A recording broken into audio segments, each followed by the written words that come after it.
Hello, এই যে দেখুন দেখাচ্ছি, এগুলো হচ্ছে আমার শোলা কচু গাছ। এই যে, তো প্রতি বছরই হয়।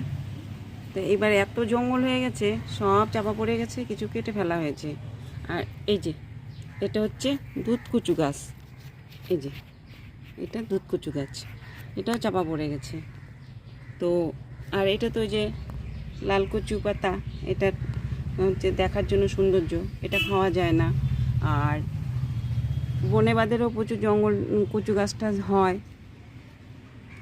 তো যেটা দেখানো সেটা হচ্ছে, আর যেটা দেখাবো সেটা খাওয়াও যায়, অনেকে জানেন খান, কিন্তু একটু গন্ধ করে। কাঁচা হলুদ কী করবেন বলেন তো, ওইটাকে একটু ভাপ দিয়ে নেবেন, তাহলে না গন্ধটা না, আর একটু পেঁয়াজ রসুনটা বেশি দিয়ে ভালো করে ভাজা করলে, বেশিক্ষণ ভাজা করলে খেতে ভালোই লাগে, খারাপ লাগে না। একটু গলা ধরে জানেন সকলে, তো একটু লেবুর রস দিতে পারেন বা লেবু দিয়ে মেখেও খেতে পারেন।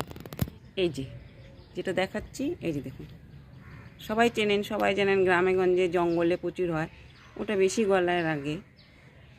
এই যে প্রচুর ফুল পেকে গেছে, এটা রঙটা হলুদ হয়েছে।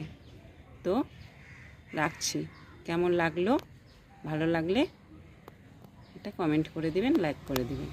ধন্যবাদ।